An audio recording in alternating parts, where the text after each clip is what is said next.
Bismillahirrahmanirrahim. Alhamdulillahirabbil alamin wassalatu wassalamu ala asyrafil anbiya'i wal mursalin wa ala alihi wa sahbihi ajma'in. Subhanaka la ilma lana illa ma 'allamtana innaka antal alimul hakim. Rabbi shrah li sadri wa yassir li amri wahlul 'uqdatam min lisani yafqahu qawli. Amma ba'd. Alhamdulillah ala ni'matil Islam, alhamdulillah ala ni'matil iman wa kafa biha min ni'mah. Allahumma barik lana fi Rajab wa Sya'ban wa ballighna Ramadan wa ballighna Ramadan wa ballighna Ramadan wa a'inna 'ala siyami wal qiyami wa qiraatil Qur'an wa qanni'na bil yasiri minal manam. Alhamdulillah, segala puji bagi Allah Subhanahu wa taala. Kita kembali bertemu, kita kembali berkumpul, kita kembali bermuajahah karena takdir-takdir dari Allah Subhanahu wa taala yang mendatangkan kita ke tempat-tempat semacam ini, ke kumpulan-kumpulan yang semacam ini. Semoga apa yang kita usahakan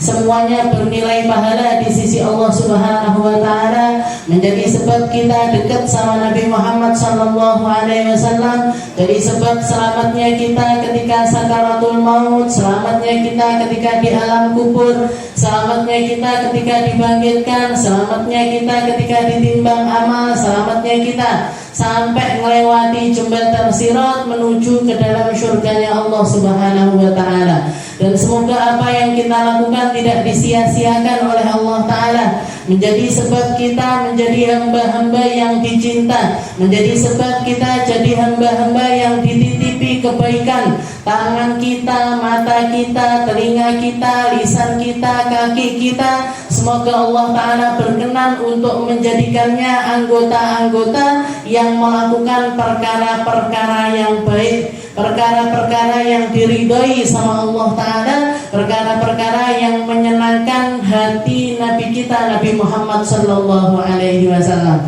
Karena hanya perkara-perkara itulah yang menyelamatkan, karena hanya perkara-perkara itulah yang akan menggembirakan dengan kegembiraan yang hakiki, dengan kegembiraan yang sebenar-benarnya gembira, dengan kepuasan yang sebenar-benarnya kepuasan. Karena kepuasan, kegembiraan, hilangnya kesedihan, itu semuanya datangnya dari Allah Subhanahu wa ta'ala. Kalau kita nyari kegembiraan lewat perkara-perkara duniawi, lewat perkara-perkara yang terlihat, lewat perkara-perkara yang dianggap oleh sebagian besar manusia sebagai penyebab kebahagiaan, itu semuanya adalah kebaikan yang sementara, itu semuanya adalah kegembiraan yang sementara, okay? Tapi kalau tidak ada ridhonya Allah, tidak ada kesenangan dari Allah ta'ala, semuanya akan berujung kepada kesedihan, okay? Makanya semua yang Allah ta'ala titipkan kepada kita, kita sambungkan sama Allah, kita sambungkan sama Rasulullah, kita sambungkan dengan alam akhirat. Agar apa? Agar gembiranya kita di sini dengan perkara-perkara tersebut juga akan menjadi sebab gembiranya kita nanti di alam akhirat. Kita semuanya senang, senang kalau jenengan punya anak, senang sama anaknya. Jenengan punya cucu, senang sama cucunya, senang main-main sama cucunya. Jenengan punya harta, senang. Jenengan senangan buka dompet akeh duwe apa dompet teh enek duwe. Kan senangan kelihatan biru-biru, abang-abang, timbangannya abu-abu ya, 2000-an ya. Senangan di jenengan 2000 sama 100.000. Senangan ngelihat yang merah-merah, senangan ngelihat yang biru-biru. Tapi kesenangan itu semuanya, baik itu harta, tempat tinggal, anak, cucu, orang-orang yang kita cintai yang ada di sekitaran kita, kalau itu semuanya ada hanya kalau kita menginginkan kebaikan atau kita menginginkan kegembiraan lewat perkara-perkara tersebut, cuman sampai di dunia saja, ujungnya nangis, akhirnya nyesel, akhirnya nggak enak, akhirnya akan bikin hati ini kecewa. Berapa banyak orang tua yang karena menganggap aku ini sayang sama anakku, saya ini pengen terus-terusan sama anak saya, akhirnya apapun yang diminta dituruti, tidak dididik dengan agama yang baik, wayahe ngaji ngantuk wis turu ae nggih, akhirnya ndak iso ngaji, akhirnya ndak bisa ini. Ketika dia dewasa malah justru durhaka sama orang tuanya, malah justru nggak baik sama orang tuanya nggih. Jadi kalau misalkan kegembiraan emang enak istilahnya, duduk bareng sama anak, ngobrol bareng sama anak, main-main sama anak, itu memang sesuatu yang menggembirakan. Tapi kalau kegembiraan ini nggak disandingkan dengan kegembiraan di sisi Allah Ta'ala, nggak digandengkan dengan ridhonya Allah Ta'ala, ujung-ujungnya nyesel, ujung-ujungnya nggak enak, ujung-ujungnya pahit. Pahitnya itu tadi di dunia biasanya ditampakkan dulu sama Allah Ta'ala sebelum dia menuai kepahitan di akhirat. Sebelum dia menuai ketidaknyamanan di alam akhiratnya. Makanya semua harta dunia ataupun perkara-perkara dunia, kita semuanya boleh menikmatinya. Jenengan nikmati harta silahkan, jenengan pakai baju bagus silahkan, jenengan pengen beli makanan yang disukai silahkan, jenengan ngopeni anak cucu dengan baik silahkan, tapi gandengkan itu semuanya dengan perkara-perkara yang diridhoi sama Allah Ta'ala. Anakku tak didik, saya punya anak, saya seneng main-main sama anak saya, tapi jangan sampai melupakan dia dari perkara-perkara yang diridhoi sama Allah Ta'ala. Ojo sampai ndak iso ngaji, ojo sampai ndak kenal Allah, jangan sampai ndak kenal sama Rasulullah, jangan sampai karena kita pengen bareng-bareng terus di dunia, akhirnya sampai mengabaikan perkara akhiratnya dia. Di sekolah nih formal, ndak dapat perkara agama sama sekali, madrasah yo enggak, sekolah agama ya enggak, mondok ya enggak, hadir pengajian ya enggak, akhirnya enggak ngerti siapa Tuhannya, siapa nabinya, gimana caranya nyambungkan diri dengan Allah Ta'ala sama Rasulullah, enggak ngerti. Apa yang didapat? Penyesalan. Di dunia sudah nyesel, di akhirat tambah lagi penyesalan dari perkara-perkara tersebut. Makanya silahkan, semuanya niatkan untuk Allah Ta'ala, semuanya niatkan untuk Rasulullah Sallallahu Alaihi Wasallam. Ya Allah, saya kerja karenamu. Ya Allah, saya didik anak karenamu. Ya Allah, saya ngaji karenamu. Saya bekerja karenamu. Saya senang-senang karenamu. Saya nikah karenamu. Saya melakukan semua perkara di dunia ini semuanya karena nyari ridho dari Allah Subhanahu wa Ta'ala. Maka itu 24 jam jenengan dicatat ibadah. 24 jam jenengan dicatat untuk mendapatkan kebaikan. Dan kalau itu diistiqomahkan, kalau itu terus-terusan kita hadirkan, niat di dalam hati menghadirkan Allah, menghadirkan Rasulullah, terus-terusan kita lakukan, terus-terusan kita usahakan, maka sesuatu kehidupan kita ini akan menjadi istilahnya kalau tidak diniatkan untuk Allah Ta'ala, justru malah kayak ada yang salah. Justru kayak malah ada yang salah. Dan nanti Allah Ta'ala yang akan nitipi kebaikan-kebaikan, terserah Allah Ta'ala mau nitipkan kebaikan seberapa kepada hamba-hamba tersebut. Tugas kita berusaha, tugas kita mengistiqomahkan, tugas kita nelateni. Nanti hadiahnya dari Allah Ta'ala, dari kebaikan-kebaikan itu berupa pahala, berupa karomah, berupa kebaikan, keberkahan di dunia, itu semuanya terserah dari Allah Subhanahu wa Ta'ala hasilnya.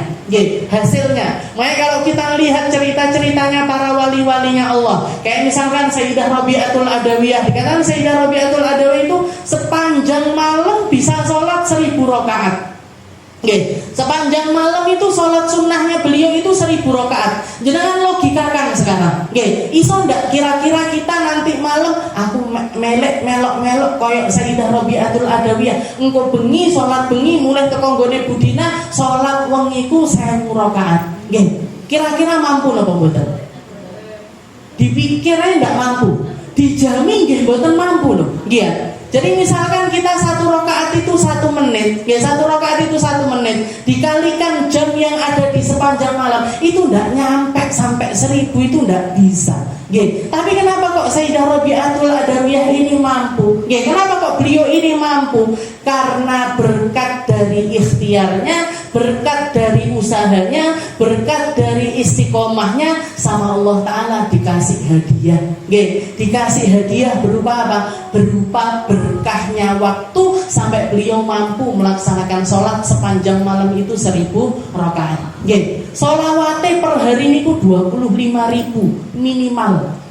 Minimal 25.000. Tapi hari-hari rata-rata bisa nyampe 75.000 kali. Jangan bayangkan, kita baca la ilaha illallah, zikir yang paling cepat, zikir yang paling cepat Allah Allah Allah Allah Allah Allah dalam sehari. Misalkan kita nggak ngapa-ngapain baca Allah Allah Allah kok, kira-kira mampu apa enggak sampai 75.000?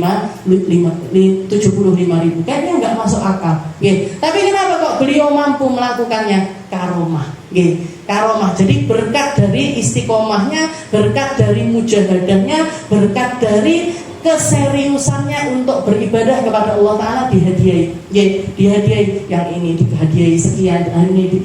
Kok yang seperti itu? Kok Sayyidah Rabi'atul Adawiyah yang memang terkenal kewaliannya, guru-guru kita, guru-guru kita. Saya punya guru Hubabah Khadijah, Ustazah Khadijah Pondok Dalwan Ibu. Setiap harinya beliau itu 3 hari sekali hatam Al-Quran. 3 hari sekali hatam Al-Quran. Berarti sehari ini berapa juz? 10 juz, Bu. Kalau jenengan, kalau kita ini kan ke diri kita sendiri, kira-kira sanggup napa mboten sehari 10 juz? Lek dijami masih logikanya masih nyampe. Misalkan kita ngaji sehari 1 juz itu makan waktu 1 jam. Makan waktu 1 jam itu udah lama sekali. Misalkan saya pengen sehari itu 10 juz. Sehari kita ada punya dikasih waktu sama Allah Ta'ala 24 jam. Dikasih 24 jam semuanya. Rotok kabeh ndak enek sing dikelongi. Semua dikasih 24 jam. Kalau pengen ngaji sehari 10 juz, berarti kan istilahnya misalkan habis subuh 2 jam dapat 2 juz, habis zuhur 2 jam dapat 4 juz, habis asar 2 jam dapat 6 juz, habis maghrib 2 jam dapat 8 juz, habis isya 2 jam dapat 10 juz. Nyapo kok Ustazah Khadijah mampu, kok awake dhewe enggak mampu-mampu? Kenapa kok beliau bisa melakukannya, kok kita nggak bisa melakukannya? Kenapa? Karena kita kebanyakan mundur. Alah engko ae lah, selek wis tuwek ngajine. Alah engko ae lah, dikirane nanti aja kalau umur saya sudah sekian. Nanti salate sing akeh engko, dikire sing akeh engko, shalawate sing akeh engko, ditunda-tunda terus. Akhirnya napa? Akhirnya ndak dikasih-kasih sama Allah Ta'ala. Akhirnya tidak dikasih-kasih sama Allah Ta'ala. Sedangkan orang-orang mulia, mereka mendapatkan kebaikan-kebaikan yang semacam itu dari Allah Subhanahu wa Ta'ala. Mungkin sama Allah Ta'ala diperbaiki keadaannya kita. Ditambahi hadiah Al-Qur'annya, ditambahi hadiah zikirnya, ditambahi hadiah puasanya, ditambahi hadiah sedekahnya, ditambahi hadiah kebaikan-kebaikan dari Allah untuk bisa masuk ke dalam kehidupan kita, bisa ngelakoni dengan anggota badan kita, sehingga setiap harinya, sehingga setiap waktunya kita jadi orang-orang yang diangkat derajatnya oleh Allah Subhanahu wa Ta'ala. Kita lanjutkan pembahasan kita di dalam kitab Risalatul Mu'awanah ila an qala al-mu'allif rahimahullahu ta'ala wa nafa'ana bihi wa bi'ulumihi fid dharain amin wa iyyaka an taksir qalba muslim bi raddi sani'atihi alaih. Di sini kemarin saya enggak masuk sekitar 2 kali pertemuan. Jangan lali napa mboten, saya aja rodok lali-lali tapi alhamdulillah ada tondone Pertemuan terakhir kita bahas tentang istilahnya ngeten, kita sebagai orang muslim itu diajarkan atau adab yang dicontohkan sama Nabi Muhammad itu untuk menjaga diri. Menjaga diri dari apa? Menjaga diri untuk tidak meminta-minta. Jadi menjaga diri untuk tidak ngejibni orang lain.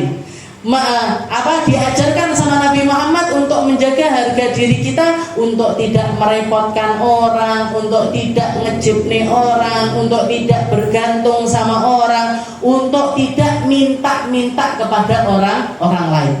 Tapi juga diajarkan sama Nabi Muhammad, kalau ada orang yang memberi kepada kita jangan ditolak. Nggih. Jadi kalau dikasih sama orang jangan ditolak. Jadi kalau enggak dikasih jangan minta. Tapi kalau dikasih terima. Nggih. Jadi kalau enggak dikasih jangan minta. Tapi kalau kita dikasih jangan ditolak pemberian tersebut. Seperti yang dikatakan sama Nabi Muhammad sallallahu alaihi wasallam, man atahu syai'un min ghairi mas'alah wala istishrafu nafsin faraddahu fa innahu yarudduhu 'ala Allah. Barang siapa yang datang kepadanya sesuatu, mau itu makanan, mau itu uang, mau itu hadiah, apapun yang datang kepada kita, selama pemberian itu datang tanpa kita meminta-minta kepada mereka dan tanpa kita harus merendahkan diri di hadapan orang tersebut, kok pemberian yang semacam itu kok ditolak, fa innama yarudduhu 'ala Allah. Berarti orang tersebut sedang menolak pemberian dari Allah. Jadi orang tersebut sedang menolak pemberian Allah. Jadi kalau minta jangan, tapi kalau dikasih jangan ditolak. Itu ajaran yang diajarkan sama Nabi Muhammad sallallahu alaihi wasallam. Makanya Nabi Muhammad ada yang ngasih hadiah kurma dimakan sama Nabi. Ada yang ngasih hadiah baju dipakai sama Nabi. Ada yang ngasih hadiah kendaraan dipakai juga sama Nabi. Dipakai. Jadi pemberian hadiah-hadiah dari orang lain, bahkan hadiah-hadiah dari para raja-raja, orang-orang pejabat-pejabat luar negeri itu yang ngasih hadiah sama Nabi Muhammad diterima sama Nabi. Bukan terus aku enggak mau yang seperti ini, tak balik nih boten. Kalau dikasih orang diterima sama beliau. Masalah mau dipakai, mau dimakan, mau digunakan atau mau disedekahkan lagi sama orang lain, itu antara dirinya dengan Allah Subhanahu wa taala. Makanya kalau lagi majelis misalkan jenengan poso, majelisan harinya hari Kamis atau hari Senin atau misalkan nanti keluar jajannya, keluar jajan, diinterne jajan, ngambil satu-satu, kita puasa, tidak perlu jenengan ngomong aku poso, tidak perlu, jenengan ambil, dibungkus, siap kertas, apa siap plastik, apa siap tisu, dibungkus, dilebokne tas. Yang penting apa? Sing penting ndak utah. Lek sing metu soto jenengan plastiki niku orang gimana kok diplastiki. Kalau jajan-jajan kering seperti itu ndak usah. Saya puasa, ndak perlu. Jadi gimana caranya untuk menghormati diri kita dan menghormati orang yang ngasih jajan ini tadi, gimana caranya? Jenengan ambil, jenengan simpen di dalam tas. Seperti itu yang diajarkan sama Nabi Muhammad. Kalau dikasih orang terima. Kenapa? Karena hakikatnya pemberian ini dari Allah Ta'ala. Hakikatnya pemberian ini dari Allah Ta'ala. Kalau kita menerimanya itu tidak lewat jalan meminta-minta. Yang minta-minta itu seperti apa? Ki jajane koyo enak-enak, aku loro-loro ya sing iki. Jadi dikasih jajan muter seperti itu, kita yang aturan makrufnya atau aturan yang berlaku di situ, orang satu ngambil satu, aku telu ya, aku poso, aku tak jikuk telu. Nah ini berarti apa? Ini ada unsur minta-mintanya. Yang seperti ini yang enggak diajarkan sama Nabi Muhammad sallallahu alaihi wasallam. Jadi kecuali kalau jenengan merasa lah tuan rumai koncoku cedek, yang punya rumah ini temanku dekat, sahabatku, orang terdekatku, kalau misalkan aku ngambil 2-3 dia malah justru lebih senang, dia malah justru lebih senang, maka silahkan ngambil lebih, tapi ketika pulang jenengan pamit. Aku mang jikok loro, aku mang jikok telu, aku mang jikok sak nampan tak gowo kabeh misalkan. Pamit seperti itu silahkan. Kalau itu malah justru bikin orang yang punya ini senang.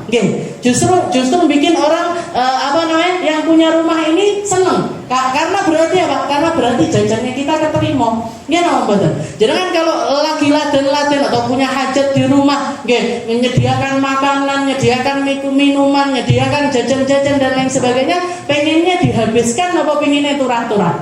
Pengennya kan habis. Rata-rata orang pengennya itu habis. Rata-rata pengennya itu habis. Maka kalau misalkan kita menghabiskan itu justru malah nyenengkan tuan rumah, silahkan ambil lebih, tapi satu catatannya, pamit sama yang punya. Jangan ngambil istilahnya yang bikin orang lain ini ngomongin kita. Wong jiko siji kok kuwi loro dhewe. Orang makan sak piring kok dia 2 piring sendiri. Jadi kalau misalkan adab itu perlu dijaga, dan adab ini harus istilahnya kita pertama kita jaga untuk diri kita sendiri. Pertama kita jaga untuk diri kita sendiri. Baru setelah itu kita mikirkan tuan rumah ini kira-kira kalau saya ngambil lebih seneng apa enggak? Oh seneng, nah ambil lebih. Setelah itu pamitan. Karena itu justru malah menyenangkan tuan rumah. Kayak kemarin saya ada tamu, guru saya Habib Segaf habis bikin seminar ramah tamah di rumah. Ketika beliau jalan pulang kelihatan ada kopi 3 botol. Katanya Ustadz, ini 3 botol tak bawa pulang ya. Tak bawa pulang, ambilkan kresek tak bawa masuk ke dalam mobil. Kita yang punya rumah senang apa betul? Senang, semangat ngambil kresek, berarti apa? Oh berarti Ustadz Segaf ini senang sama kopi. Istrinya juga ngoten di dalam. Ini kalau masih ada sisanya lodo ini, senengannya lodo tiba ya. Ini lodo ayam lodo ini kalau masih ada sisanya bawakan pulang. Nanti nyampe Bangil tak ngetik. Berarti apa? Keterima Bu makanannya. Keterima makanannya. Sate gulai malah beliau biasa-biasa aja. Malah justru lodo ini beliau senang. Setelah itu juga kopi. Berarti ini kita tuan rumahnya senang. Dan itu semua yang disajikan itu bukan dari saya sendiri, tapi dari ibu-ibu pengurus, ibu-ibu pengurus yang ngurusi acara tersebut urunan. Ada yang bawa kopi, ada yang bawa teh, ada yang bawa lodo, ada yang bawa sate, ada yang bawa gulai. Nah, ini yang dengar kabar bu ini yang bawa kopi. Kemarin kopinya dibawa sama Ustadz. Senang sekali beliau. Berarti apa? Ustadz Segaf ini orang pintar. Ketika beliau membawa, ketika beliau senang sesuatu dan beliau ngomong untuk membawakan, ini yang punya rumah ini bukan justru malah sedih, tapi malah justru senang. Malah justru senang. Seperti itu. Nyenengkan orang itu ada adabnya, ada caranya, ada pahalanya. Jaga diri itu ada adabnya, ada caranya, juga ada pahalanya. Kalau kita melihat rumahnya orang yang nggak biasa terima tamu, nggak biasa nerima tamu, nggak biasa repot, nggak biasa rumahnya itu dikotorin dan lain sebagainya, kita jaga diri. Kita jaga diri. Nggak usah terlalu ngambil sesuatu di situ, nggak usah terlalu minta di situ, nggak usah terlalu. Kenapa? Karena orang ini tadi kalau dimintain malah nggak senang.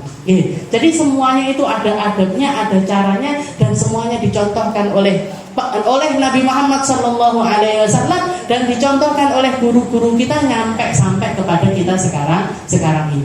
Jadi minta ada waktunya, nerima juga ada waktunya.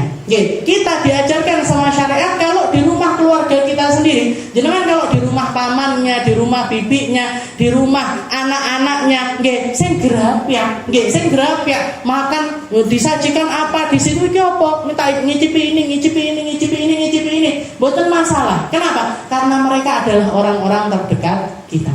Orang-orang terdekat kita yang sekiranya kalau kita ngambil sesuatu di situ, mereka justru malah senang. Tapi kalau kita tahu orang ini kalau kita minta di situ dia tidak senang, ya sudah, berarti kita jaga diri, narik diri dari orang-orang semacam itu. Bahkan salah satu guru saya mengatakan, makan di rumahnya orang dermawan itu jadi obat. Dan makan di rumahnya orang pelit itu jadi penyakit. Jadi makan di rumahnya orang dermawan itu bawa barokah, jadi sebab obat. Kalau makan di rumahnya orang pelit itu marahi penyakit. Dari sini bisa disimpulkan kalau apa? Saya pernah waktu ziarah ke rumahnya Habib Abu Bakar, di situ pas ada acara, saya punya teman Kiki niku, Ustazah di Temboro itu, selama mulai dari masuk ada makanan-makanan di situ, nyamuk terus. Makan ini, ganti makan ini, sudah minum teh, ganti minum susu, ganti minum kopi, sampai orang kita itu melihatnya, ini kok makan terus saya. Kiki ini kok makan terus. Apa? Ketika saya tanya seperti itu, jawabannya dia apa? ini rumahnya wali, ini rumahnya orang baik, ini rumahnya orang dermawan. Semua makanan yang dihidangkan di sini iki obat kabeh. Jadi dimakan, dicipi semuanya. Begitu juga ketika saya mau takok kemarin jadi reunian di Dalwa, setelah selesai acara kita keliling dari satu rumah guru ke rumah guru yang lain. Rumahnya Habib Segaf kita kunjungi, rumahnya Habib Zain, rumahnya Ustazah Habib Husain, rumahnya guru-guru kita itu kita kunjungin satu-satu. Ini Kiki ini nggih mikut, nggih. Apa yang dilakukan? Nggih ngoten niku. Masuk, duduk, makan, minum, makan, minum, makan, minum. Nggih. Sampai kita, ya Allah, kok ndak warak-warak, nggih. Alasannya tetap sama, nggih. Alasannya tetap sama. Ini makanan di rumahnya orang mulia, di rumahnya wali-wali, di rumahnya orang-orang yang dermawan, yang kalau kita makan mereka justru malah senang, nggih. Kalau kita habiskan mereka justru malah gembira, nggih. Maka makanan ini semuanya adalah obat. Ngobati penyakit dohir, juga ngobati penyakit batin. Main jenengan kalau disuguhi makanan di majelis sholawatan atau di majelis zikir apa, di tempat-tempat mulia-mulia semacam itu, rutinan-rutinan seperti itu jenengan ambil, jenengan habiskan semuanya. Diniati, saat makan itu sambil niatkan, ya Allah obati penyakit dohir saya, penyakit batin saya. Dohir saya penyakit apa? Kalau jenengan punya sakit gigi, niatkan ben mari loro untune. Kalau jenengan lagi pusing, ya Allah sembuhkan pusing saya. Lagi sakit kaki, ya Allah sembuhkan kaki saya. Darahnya lagi dhuwur, ya Allah turunkan darah saya. Nggih, dia sing duwe diabetes lah, napa tensi, asam urat, niatkan untuk membersihkan penyakit-penyakit dohir tersebut. Juga ditambah lagi dengan apa? Niatkan untuk membersihkan penyakit batin kita.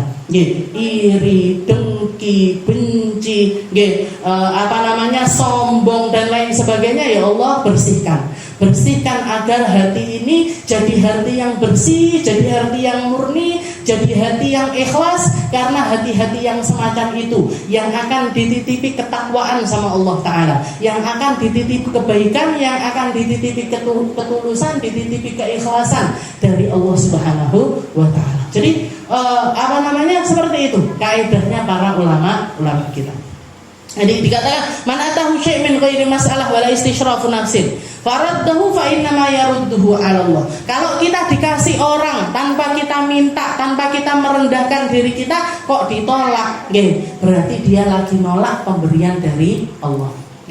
Tapi dikatakan di sini waqad yajibur rad fi mas'alah. Tapi ada beberapa keadaan yang kita memang diharuskan untuk nolak. Jadi kalau dikasih dengan cara yang tiga ini, ya ada tiga macam harta. Yang kalau kita diberi dengan tiga harta tersebut, maka harus ditolak atau lebih baik ditolak. Ada kalanya wajib ditolak, ada kalanya lebih baik atau sunnah untuk ditolak. Yang pertama apa? Wa minha ayyuhmal ilaika ma ta'lam aw tadunnu bi 'alamah annahu haram. Yang pertama, kalau kita yakin atau kita mengira harta itu adalah harta haram. Kalau kita mengira atau kita tahu kalau harta itu adalah harta haram. Kayak gimana misalkan? Contohnya seperti apa? Yang kita yakin itu adalah harta haram. Jenengan ngelihat ada orang nyopet. Ada orang nyopet, jenengan tahu oh saya nyopet iki kelambine abang.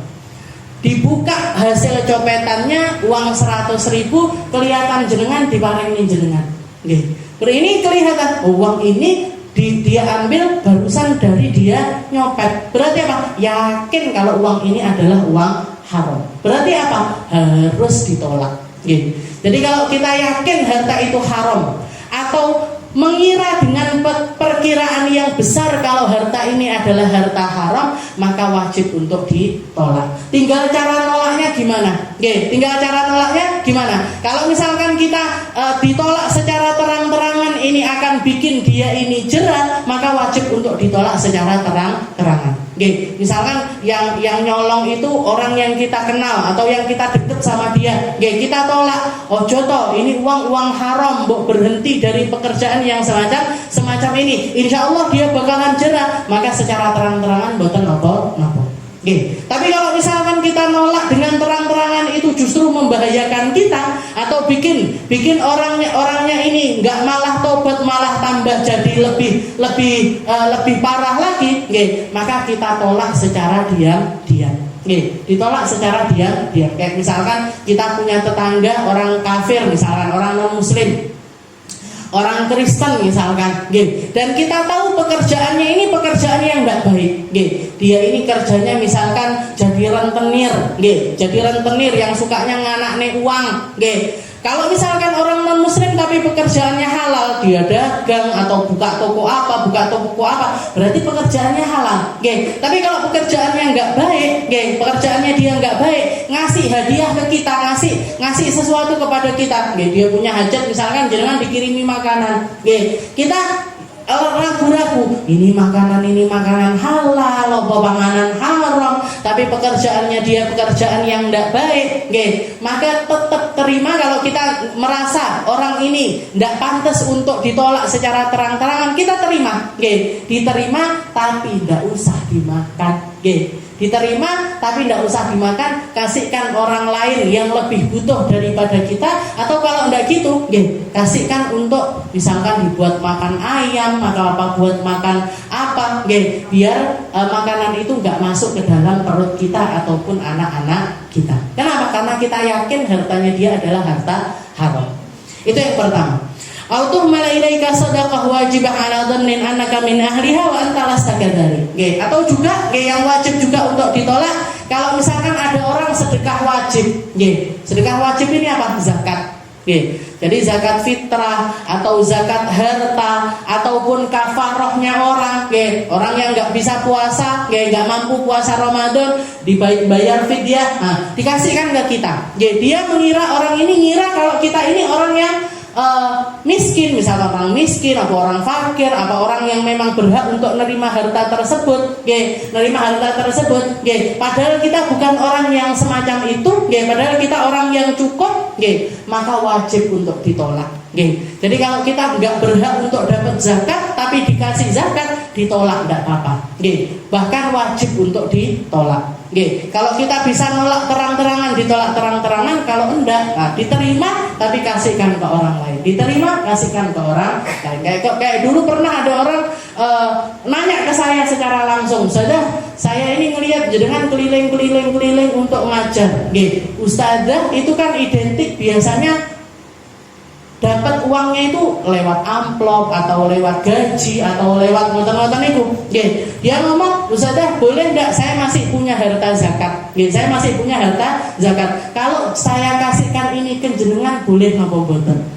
Maka saya jawab, Bu, saya bukan orang yang berhak untuk menerima zakat. Kenapa? Karena saya selain jadi ustazah, saya punya kerjaan lain. Apa kerjaannya? Dagang saya. Dodolan saya jualan. Punya toko. Jadi punya harta yang cukup untuk keseharian saya. Maka saya tidak boleh untuk ngambil harta zakat. Tapi kan ada fisabilillah. Katanya sebagian ulama mengatakan guru-guru itu masuk di dalam kategori sabilillah. Orang-orang yang berjuang di jalannya Allah. Ini orang yang berjuang di jalannya Allah ini yang dimaksud di situ orang-orang yang perang, bukan guru-guru, bukan ustadz-ustadz, guru, ustadz ataupun pengajar. Kalau misalkan mereka ini hartanya cukup, maka tidak boleh menerima harta zakat. Kasihkan ke orang lain yang lebih berhak. Itu hukumnya wajib. Jadi kita harus melihat diri kita sendiri. Kok saya dapat uang zakat lebaran kan biasanya banyak orang tak zakati seperti itu. Kita nerima uang ini, kita lihat dulu diri kita. Saya ini orang yang berhak dapat zakat apa enggak? Saya dari harta kerjaan saya sendiri cukup apa enggak buat keseharian saya? Kalau enggak cukup, utangnya saya akeh, cicilannya saya akeh, kita terima, enggak masalah. Tapi kalau misalkan saya lo hidup cukup, dari kerjaan hari-hari saya cukup, maka saya tidak berhak untuk menerima harta ini. Kalau kita bisa nolak secara langsung ditolak, kalau tidak bisa diterima tapi diberikan kepada orang lain. Itu yang pertama. Lalu yang kedua apa? Wa minha yakunal musti ilaika zaliman musirran 'ala dzulm wa takhsha idza qabilta ma'rufahu anna qalbaka yamilu ilaihi aw tudahinuhu fid din. Yang kedua adalah ketika kita orang yang ngasih ke kita, orang yang memberi kepada kita ini adalah orang-orang dolim, orang jahat, orang dolim, yang masih istilahnya musirron alat dulum, yang masih terus-terusan melakukan kedoliman, yang masih terus-terusan, jadi orang jahat, jadi yang ngasih ke kita ini orang jahat atau orang yang preman-preman seperti itu misalkan, jadi dan orang ini ketika ngasih kepada kita, kita takut kalau kita nerima harta dari orang tersebut, kalau kita nerima dari orang tersebut, hati kita jadi tidak netral lagi, hati kita jadi tidak netral lagi, sehingga apapun yang dia lakukan kita mengiyakan, kita membenarkan, akhirnya apa yang kita katakan ini nggak dianggap sama orang tersebut, tidak dianggap lagi sama orang tersebut. Atau annaka mata qabilta syai'an yasiru haitsu la yaqbal minka ma tulqihi ilaihi minal haq. Atau kebalikannya, istilahnya itu. Kalau ini yang takut diri kita, yang nerima yang takut, yang nerima yang takut, atau juga ada ketakutan yang akan terjadi kepada si pemberi ini tadi, kayak misalkan ada orang jahat, ada orang yang melakukan kedoliman, ada orang yang melakukan suatu kemaksiatan dan dia masih melakukan perkara tersebut, tukang judi misalkan, atau tukang main, tukang mabuk, dia datang kepada kita, ngasih kita hadiah, datang ke saya misalkan ngasih hadiah uang 5 juta, ngasih uang 5 juta, kurang apa boten jenengan kasih uang 5 juta. Biasanya kan gelem, Setelah itu kita melihat sama orang ini. Kalau orang ini uangnya dia tak terima, kalau saya nerima uang dari orang tersebut, saya tidak akan netral lagi. Istilahnya kalau misalkan dia melakukan keburukan, kita ada kemungkinan kita akan membela orang tersebut atau membenarkan apa yang dilakukan oleh orang tersebut. Maka apa yang harus dilakukan? Kudu ditolak pemberiannya. Atau kalau tidak gitu, kitanya tetap netral, tapi orang itu akan meremehkan kita. Orang itu akan meremehkan kita. Dia akan melakukan semena-mena dengan kita. Karena orang kalau ngasih itu biasanya merasa kalau dirinya itu berjasa sama orang tersebut. Merasa kalau dirinya itu, oh Ustadz kuwi lho gawe pondok aku ngewangi. Ustadz itu lo pas bangun itu aku melok urun semene. Ustadz itu ketika itu tabiatnya orang kaya, tabiatnya orang yang memberi. Biasanya seneng ngatur, biasanya suka. Dan itu kalau keterusan, akhirnya meremehkan sama orang yang diberi. Ini kita yang diberi, kalau misalkan kita ada di posisi orang yang diberi, kalau kita jadi ustadz atau kiai atau orang yang punya pondok, ada orang nyumbang, kita tahu, kalau uangnya orang ini saya terima, kalau uangnya orang tersebut saya terima, saya tidak netral lagi. Atau kalau uang orang ini tadi saya terima, saya akan membenarkan apa yang dilakukan oleh orang tersebut. Atau kalau uangnya orang ini saya terima, orang ini akan meremehkan saya. Maka apa yang harus dilakukan? Ditolak. Tidak usah menerima harta dari orang-orang semacam itu. Makanya paling amannya, seperti yang dilakukan Buya Yahya ataupun juga yang diajarkan sama abah saya, kalau kita punya profesi dan profesi kita ini rentan untuk diberi-beri sama orang, kiai-kiai, ustadz-ustadz itu kan panggone amplop, panggone orang ngasih uang, panggone orang untuk jariah, jariah di pondoknya, jariah di dirinya, jariah di ilmunya, jariah di dalam kebaikannya. Rentan dengan hal tersebut. Apa yang paling baik di posisi orang-orang tersebut? Kalau dapat sesuatu dari orang, mendingan nggak tahu sama sekali. Mendingan kita nggak ngerti sama sekali. Langsung aja dituliskan, ibu-ibu, bapak-bapak, kalau mau nyumbang di pesantren saya, silahkan kirimkan di rekening ini. Kita apa yang terjadi? Nggak perlu tahu. Sopo sing nyumbang, orang ini nyumbang berapa, orang ini nyumbang berapa, orang ini nyumbang berapa, kita nggak perlu tahu. Kita tidak perlu tahu. Atau bahkan abah saya ngajarkan kalau misalkan kita seperti itu, keliling dari satu tempat ke tempat yang lain ngajar, dari ngajar ini biasanya ada yang ngasih hadiah, ada yang ngasih amplop, ada yang ngasih uang dan lain sebagainya, simpen aja semuanya, masukkan ke satu kotak, masukkan ke satu kotak. Nanti misalkan sebulan kemudian atau 2 bulan kemudian, 3 bulan kemudian dibukai, yang buka jangan kita, orang lain. Biar apa? Biar kita tidak tahu. Oh, amplopnya teko majelis kuwi sakmene, teko majelis iki sakmene, teko majelis iki sakmene. Kalau kita tahu yang ini otomatis karena orang punya hati, punya pikiran. Oh, aku lek ngaji ning kono dibayar sakmene. Aku lek ngaji ning kono dibayare sakmene. Yang bayarannya banyak semangat. Sing bayarannya titik enggak semangat. Akhirnya yang rusak apa? Yang rusak hati kita. Yang rusak hati kita. Jadi hal-hal semacam ini diajarkan sama para ulama kita. Apa tidak boleh saya ngambil dari harta gaji itu? Apa tidak boleh? Boleh, sangat boleh. Bahkan guru saya mengatakan harta paling halal di zaman ini adalah harta yang kita dapatkan dari kita mengajarkan perkara agama. Lebih halal daripada orang dagang, lebih halal daripada orang bertani, lebih halal daripada orang beternak, lebih halal dari pekerjaan-pekerjaan apapun. Yang paling halal adalah ketika kita dapat uang dan dari kita mengajarkan agama kepada orang lain. Jenengan ngajar ngaji dibayar, jenengan ngajar Al-Quran dibayar, jenengan ngajar apapun dapat bayaran, itu harta paling halal. Cuman kalau misalkan kalau itu jadi kebiasaan terus tidak ditoto hati nih, biasanya yang terjadi orang akhirnya nganggep kalau ngajar itu suatu pekerjaan yang diharap-harapkan hanya uang. Yang hilang apa? Yang hilang ikhlasnya. Yang hilang ikhlasnya. Gimana caranya biar tetap ikhlas? Gimana caranya biar tetap ikhlas? Ngajar ditambahi lagi, selain ditoto niate, tambahkan dari apa yang kita ajarkan ini kepada orang-orang yang membutuhkan lebih. Biasanya kalau kita ngajar satu kelas itu misalkan 20 orang atau 15 orang, mesti ada yang terlampau cepat daya tangkapnya, mesti ada yang kurang. Mesti ada yang kurang. Gimana caranya kita bersihkan biar tambah biar tetap ikhlas ini gimana?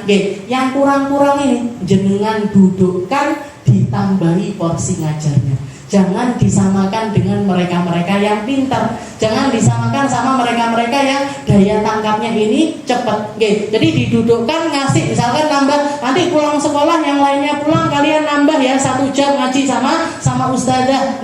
Ngajinya ini ditambahan durasi ini kita niatkan untuk bersihkan hati kita, biar harta gaji ini bukan cuma semata-mata bayaran kita di dunia, nanti di akhirat nggak dapat apa-apa.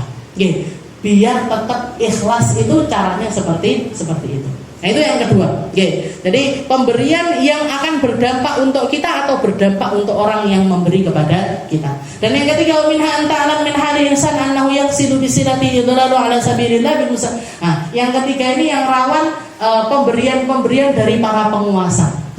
Kayak ini musim pemilu, bariki pemilihan presiden. Kalau nyampe kepada jenengan dikasih uang 100.000, uang 150.000, atau uang berapa biasanya? Ngoten niku. 10.000, 20.000, pokoknya pemberian dari penguasa seperti itu, jangan diterima.